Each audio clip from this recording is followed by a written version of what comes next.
The Athenians laid siege to Troy for many years, then abruptly departed, leaving the Trojan horse. The prophet Laocoon warned the city that the Trojan horse held their doom.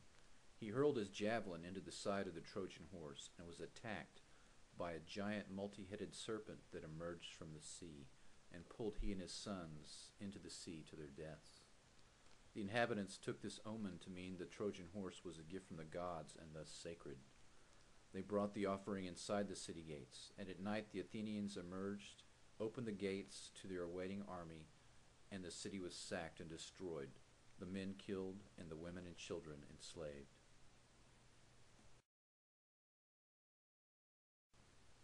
George Orwell, Aldous Huxley, and Marshall McLuhan were three prophetic voices of the 20th century that warned of the technological subjugation of mankind.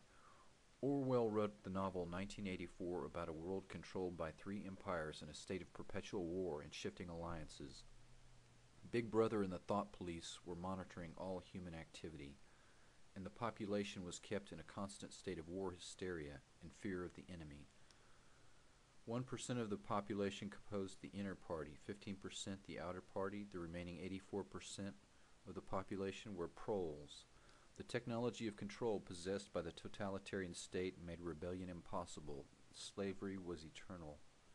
Aldous Huxley wrote the novel A Brave New World about a future technological state controlled by the drug soma. Human reproduction was an industrial process, cloning different models of genetically designed humans for specific tasks in the social hierarchy. Huxley despaired that humanity would destroy itself, but decided finally that a spiritual evolution could avoid such a catastrophe. Marshall McLuhan wrote about the effects of technology on society. In the 1950s and 60s, he was the prophet of the Internet. He spoke of the concept of the maelstrom and described it as the movement from a literate society based on the written word back to a symbolic post-literate society based on electronic imagery.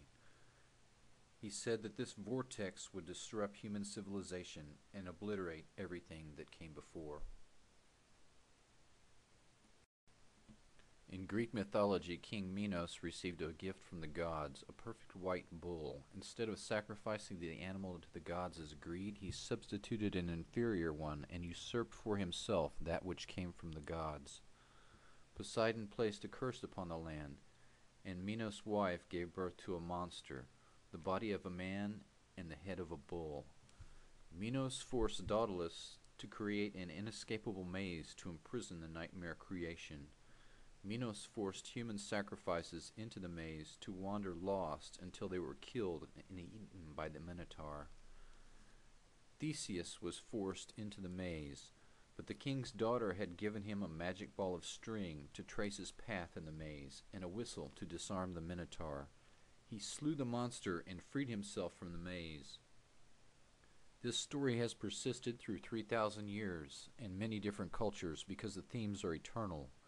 King Minos creates the monster by usurping power for himself and placing himself above the law. Minos has created fascism, the Minotaur nightmare that survives on human sacrifice, the beast that feasts on human flesh, a dictatorship. The hero, Theseus, slays the beast, destroys fascism and the tyrant, and frees the land from its curse. What face has the Minotaur assumed in the 20th century that we would recognize?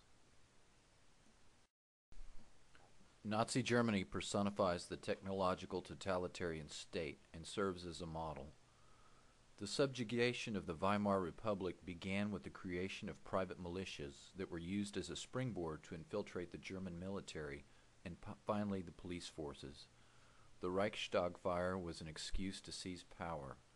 The Night of the Long Knives refers to the creation of enemies' hit lists and the hunting down and execution of hundreds of internal political rivals, opponents, and potential threats.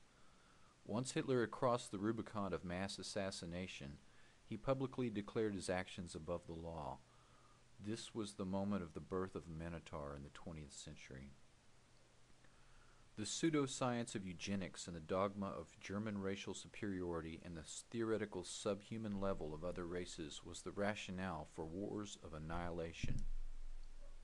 Hitler's plan was to depopulate vast regions of the East and replace them with Germanic stock. Lebensraum, or living space, was the key phrase. 10 million Jews came under their geographical control, of which 6 million were systematically murdered in an effort to wipe out the Jewish race. 3 million others perished in the camps. Gypsies, Slavs, other supposed subhuman races, homosexuals, dissident Catholic priests, prisoners of war, union leaders, political opponents, Germans caught aiding Jews, Jehovah's Witnesses and other religious sects, and the intellectuals of conquered nations. The concentration camp of Auschwitz alone processed 4,756 human beings a day. The political propaganda machine was in many ways a work of art. School textbooks were altered. Controversial books were burned ceremonially. State-of-the-art movies were produced to reinforce the racial dogma. The propaganda was so irresistible that many Jews and other targeted groups were caught up in the excitement and joined the Nazi movement. In the aftermath of the war, 50 million people had died, and Europe lay in ashes. The questions the victors wanted to know was how had the most civilized, technologically advanced nation on earth descended into the pit of hell? Who were these men? Were they madmen? Worst of all, if it could happen there, could it happen here? A psychiatrist who virtually lived with them during the Nuremberg trials wrote their collective portrait. Their problem-solving strategies, of which there were 3, was the least effective. They were born followers. They needed someone to tell them what to think. Their collective IQ was 140. A rigid view of the world, black and white without gray.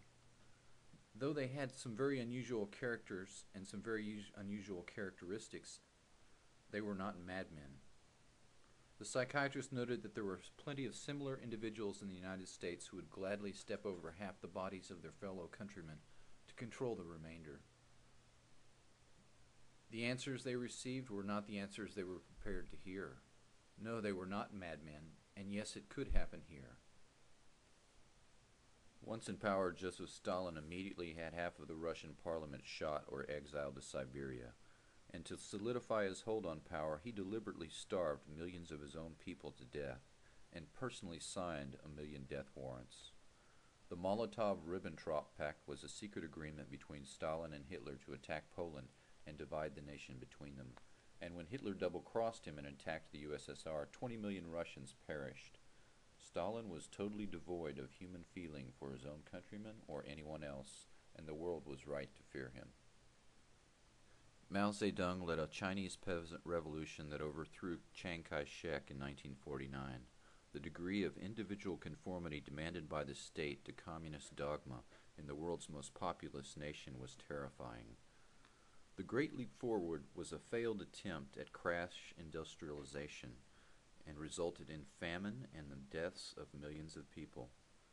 Mao's favorite tactic was to set opposing groups of people against each other to instill fear, eliminate potential rivals, and retain power despite popular discontent.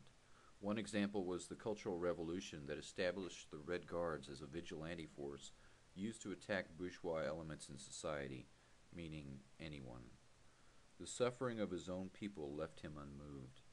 Mao's cult of personality exceeded even that of Stalin. His image and writings were inescapable. Stalin, Mao, and Hitler personified the totalitarian dictatorship as an external threat to the Republic.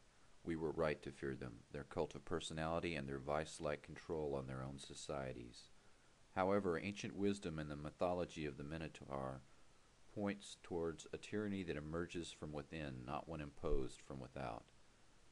The 3 prophets of the 20th century have warned of a technological dictatorship that is imposed from within, not a foreign threat, but one that emerges internally, as it did in Nazi Germany.